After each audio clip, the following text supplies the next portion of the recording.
photography and you want to jump in, I encourage you to get the paid version or download the computer application. Your phone, though, is a great tool to use. It has most of these functions. So what I think I'm going to do today is kind of show y'all some examples here. I'm going to give you kind of an overview of the entire platform, and then you can take what we do here and apply it in most instances to your phone. And I'll kind of, as we walk through some of the stuff, distinguish what is available on your phone and what's not available on the computer. I will say this though, I've worked with a wedding photographer out of Florida who like does 9 or 10 weddings a month. She's crazy big time, and she edits a lot of her weddings on her phone because she swears that the phone is actually, number one, easier. She has 4 kids, and she thinks the coloring, the contrast, everything looks better on the phone.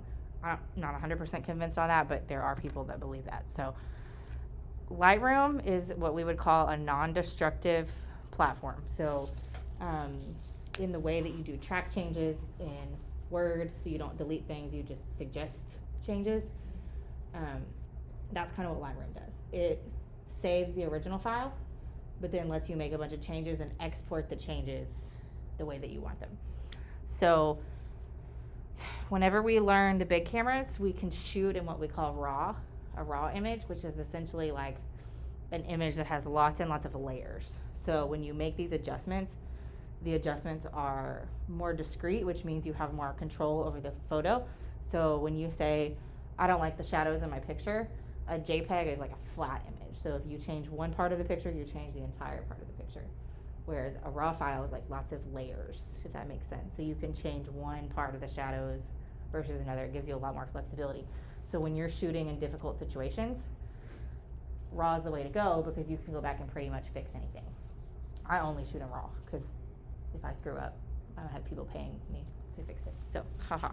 So, when we talk about editing, we talk about some of the basics, and that, let me just kind of show you the framework here. So you have here some albums that categorize it by date and by people and by what was recently added, and it kind of like organizes all your photos within Lightroom.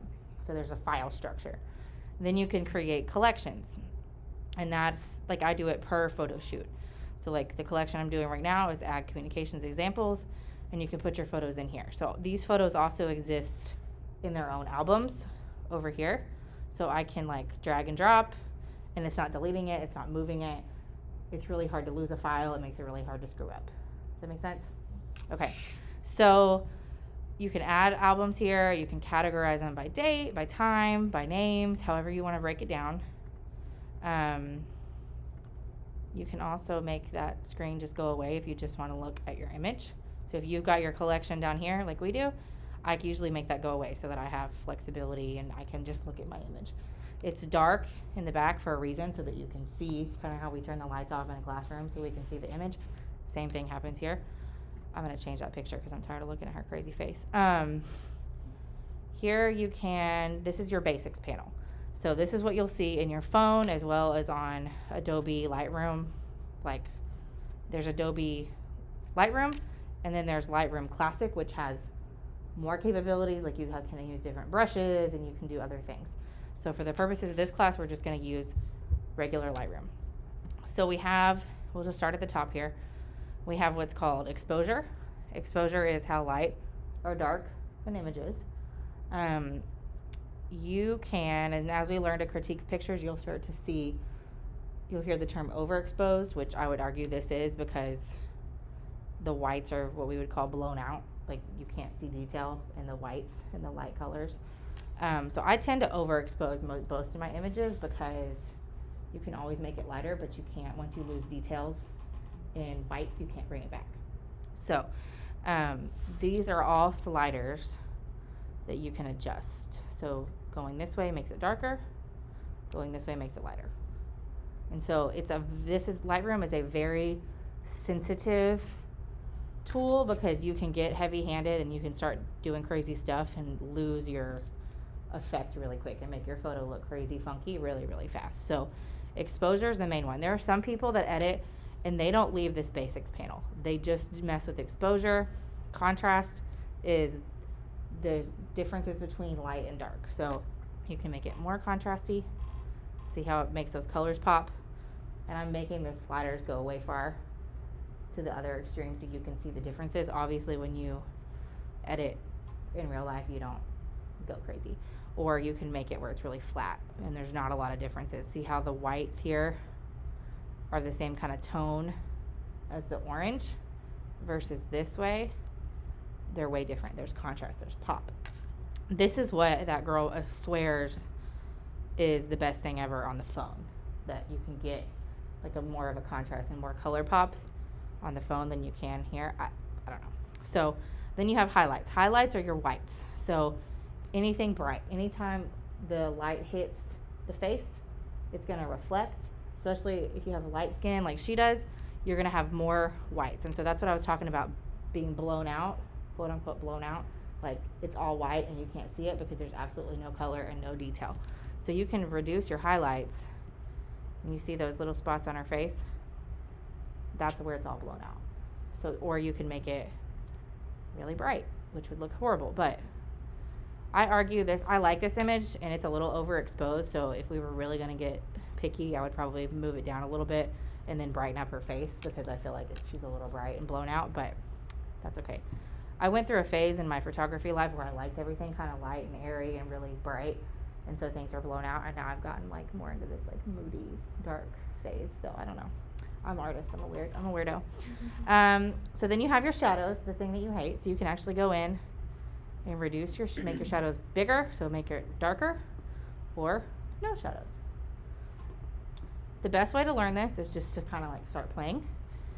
Your whites are very similar to your highlights, except it's not from the sun reflection, it's from just literally the white color on your screen, and the same with the blacks.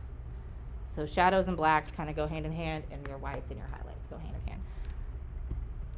We're not going to learn the point curve or the tone curve today because that's a very complicated histogram, but whenever I edit, I can actually go in and like, I'll use this image, like you can change, this shows you, stop that.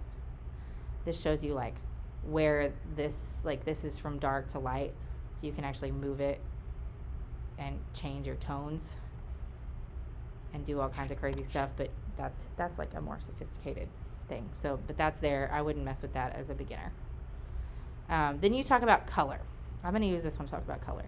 So when you think about the color wheel, you have a spectrum of colors. You have warm colors and you have cool colors. So the biggest rookie mistake that you see is making colors too cool. So your cool colors are green, blue, purples, colors like that. Your warm colors, think about the sun, it's warm, orange, red, yellow, things like that. So here it shows you blues over here, orange and yellows over here. So somewhere in between is kind of your sweet spot, right? So I would say they're too cool. When you look at their faces, you see kind of that blue tone. So you could go in and like literally warm up those faces, and then it looks more like sunshine and a realistic skin tone. Skin tones are the hardest thing to master, because sometimes what we see, our eye is very complex, the way we see color. And so when you flatten it out in an image, it gets kind of complicated and you don't see that definition.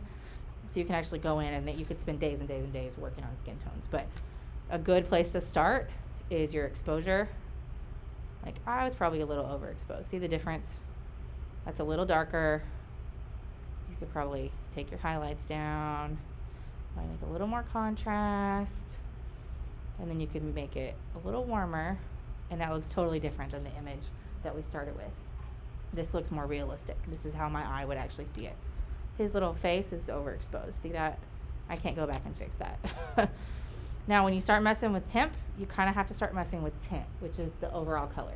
When you start looking at skin tones, and we'll do it in a few minutes, skin tones can go green or pink, and that sounds stupid, but it's almost like the tint, like the undertone of skin. So you could go more green over here, which makes it cooler, right? Or warmer and a little more pink. So there's a sweet spot. Tint is the one you really want to be careful with because you can get too color, too funky, too fast. But if you start messing with the warmth, see how they start to get a little green as it gets warmer? See how over here looks a little green too? So as you go along the spectrum of your warmth and your temperature, your tint has to change. And that's, I'm talking like very subtle movements. See the difference? Even I'm just barely moving it. But that helps also with the overall color. Vibrance is how bright it is. So how much does it pop? Vibrance and contrast to me go hand in hand. So if you mess with one, you don't like it, but you still need it to pop a little bit, you may try to kind of play with the other one. A lot of this is just trial and error. So let's say I want them to be brighter. The colors should be brighter. See how I make it brighter? And their skin gets more orange. The green gets more green. The grass gets more green, things like that. So sometimes you may want to make it pop. Sometimes you may leave it alone. Saturation is how much color of any one color that exists. So a black and white photo has zero saturation, zero color. Those sepia, those weird sepia pictures that you see that used to be really popular, they're like, they have a little bit of tint, a little bit of color, but not a lot. And then you can get really crazy neon funky over on this side of the spectrum. But again, if you feel like, oh, I look at this and I really just want a little pop, sometimes a little saturation is better. Now, you go in here and you like the way all of this looks in the background, but their faces look kind of orange, right? They look like they've been out tanning, and they haven't been. Whoo, sorry, hello. So you can go down here and actually take out certain colors. So let's say I hate this green grass. I can go into green and completely remove the saturation of the green. Very little green. You can also, if you don't know what color you're looking at, skin tones, this is where it happens a lot. You go, I don't know, is that orange, is it red, is it yellow? Like they look weird, I don't know how to fix it. Sometimes it's a combination of all of it. So you can actually click right here, which is like a little target thing. And you can click on their face and see how that looks like the tint. It's green on one side and orange on the other, or pink on the other. You can kind of go right in the middle and play with it until you decide if you like what you like and what you don't like. Does that make sense? So this is skin tones in themselves are an art form. So I wouldn't get too bogged down in like the science behind it. But let me reset this. Let me go back to the original. But orange is the main one. So when you start to warm things up with your temperature and you're like, oh, I really want it to look a little sunnier. Oh, it's really kind of overexposed. I'm going to bring it down a little bit. Oh, look, her highlights, like she's really blown out through her face. I'm going to remove all the highlights. Okay, I'm happy. I'm a little happier now. But, you know, they look a little pink. So I'm going to make them just a tad bit, change the tint just a tad to the green side. But I really want it to be brighter. I want those greens to pop. So I'm going to move that a little bit. You'll see I've just done like little subtle changes instead of like this crazy sliding across the spectrum that you see here. But you know that green is really bright. So I'm going to go here to saturation, pull a little bit of the green out. You can even change the hue. So there's hue, saturation, and luminance. So hue is like your tint. What is the color? Is it a dark green? Is it a light green? Is it a neon green? What does it look like? See that? But it's going to affect every piece of green in this whole image. So his shirt has what I would say a little bit of green in it. So you see how the color of his shirt changes. So, but let's say you want it a little brighter. Okay, cool, I like that. But I want it darker too. So luminance is light and dark. So how bright something is, how illuminating is it. So there's a light green and there's a dark green. You'll see that? You just have to play with it. We're not going to get into color grading because that's intense. Texture, clarity are two that I use a lot. Your texture is literally like the texture that you see in a print or on a wall, like when they texturize walls. If you think about, you can see the definition and kind of the color. So if you up the texture, you see how the grass is like really detailed now. This is not great for faces, especially old lady faces with wrinkles, because it brings out all the wrinkles. So you have to be kind of careful how you go about it. Clarity is sharpness. So if you're a little fuzzy, sometimes if you're a little out of focus and you're like, man, I love this picture, It's a little blurry. You can sometimes up clarity a little bit or a lot. You see that? And it'll sharpen them up a little bit. Dehaze, you use that like, this is a good example of using dehaze. If there's a backlighting thing happening, you'll see this a lot during like a sunset. Actually, let's use this image. To bring the subject forward in the image, you can dehaze and like kind of take the sun out. You'll see that? Kind of removes that a little bit. I'll make it more obvious. So it kind of makes them pop out into the foreground a little bit and removes that haziness. Or if you want it to look like, wow, the sun's washing over them, it adds haziness. So you can kind of play with that. And then a vignette is this round thing. It's kind of an old school look around an image. So you can do it white, you can do it not at all, or you can do it black. So this is that girl in Florida that took this picture. She likes a little vignette because it draws your eye to the focal point. So your images where you've taken pictures of macro photos and you've like taken pictures of details, if you get too heavy-handed, it looks real cheesy and kind of old, dated. But if you just use a little bit, you see how it kind of brings and darkens the edges a little bit and brings your eye to the middle, it can add a really nice effect. So that's the other one. Now, detail how sharp your image is. So if you feel like you are a little out of focus, your image is a little bit blurry, you can sharpen it. See how you go from there to there? You can really see it down here in the grass. And that kind of goes hand in hand with clarity. So how clear is it? How sharp is it? Those things play well together. Noise reduction. When we use the big cameras, there's a thing called noise. So if your image is too dark, it gets these little like fuzzies all over it. And you've seen pictures like that. Sometimes it's for an effect. Like film photographers, they like the noise. They like it's called grain. So they're real grainy and funky and cool. So you can actually go in and reduce the noise. So let's find a good example. This may be one. No, not great. I may have to find y'all another example. This one was taken in pretty dark circumstances. But a lot of times it'll go in and you can really see it on the skin. It'll smooth the skin. So every now and then, if you're like trying to edit quickly and you have skin, people that you don't want to go in and retouch their skin, but you want to like smooth it a little bit, you can sharpen, reduce the noise, and it'll kind of smooth things out. You can get a little crazy and it looks fake, so you don't want to do that. But that's a nice tool to have. And then finally, our effects are right here. So wait, where's my grain? Oh, I didn't talk about grain. I want to talk about grain. So grain is like that texture that's added. So that's the noise that can take place in your camera naturally when you have your settings a certain way. But you can also go in and add grain. So if you want this funky film look, like this would be a cool picture to add grain to, because it just adds like a little bit of vintage funkiness. So once again, if you get too crazy, it looks a little weird. But that is your basic, those are your basic functions, and your phone should have almost all of these. So your light, your color, your effects, and your details are kind of where you'll stay in terms of color. So that's your edit panel. Here's your crop and rotate panel. So you can actually go in and turn your image. You can crop it. You can change the dimensions. You can do all kinds of stuff here. You can rotate it however you want to do it. There's a healing tool. So let's see here. This baby. Hey, babe. You can actually go in and heal. Whoa, what's happening? Why did you do that? Huh. Okay, I need you back.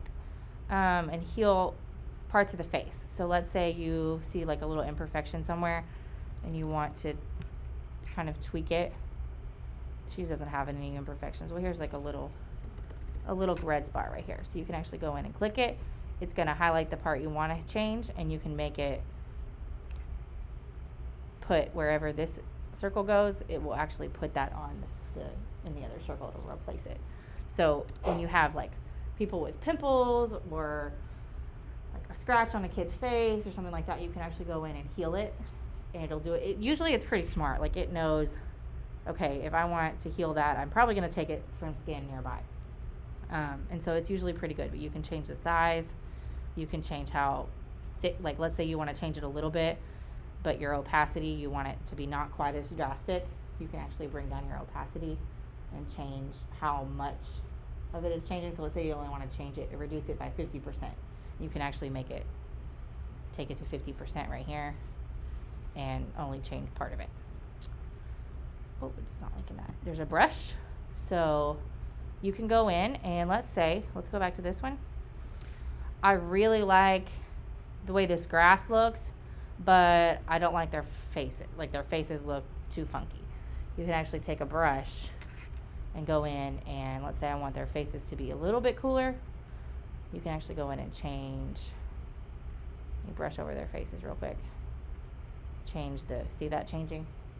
Change the way that your face sees. So what I sometimes do, if I'm trying to be real quick about it, is I will change, not that this sweet baby needs her eyes enhanced because they're beautiful, but let's say we wanted to make the eyes pop a little bit. You can actually use a brush, go in, brush over the eye, and then overexpose it a little bit. Why is it not listening to me? There it goes. So that's a little, like that's extreme. But you can actually like make the eye a little brighter. See how it's starting to brighten up? It looks like vampire eyes, or you can make them darker. Not that you would ever change that sweet baby's eyes, but that is just one way. But you can actually go in and pinpoint all those things that we just looked at in this editing panel. You can go in and make a brush specifically for that and change just that. So let's say you wanted to make that grass sharper and really funky and cool. You could actually go in and paint over the grass. You could work on your basics panel, get your skin tones right, get them looking the way you want, and then go brush the grass and make it really detailed and really funky and like change the colors and do all kinds of stuff. Your gradients, you can make it look like the sun is coming in. You can like draw a gradient in here. So it's like a gradual change of the lighting. You can move it so you see how it starts to bring, I changed the temperature. So it actually, you can go in sometimes and make it look like the sun is changing, or you can change the exposure. I'm being very dramatic once again because I just want y'all to see what it can do, but the gradient's kind of a cool tool. I'm going to delete that though. And then finally, a radial gradient. So let's say we want to like brighten their faces up. I don't want to do a brush. I just want to be really subtle and just kind of go in here and make his face a little brighter. So I can change my exposure in just this circle. So that's kind of a good rule of thumb. So let me pause that. And then next we'll look at presets.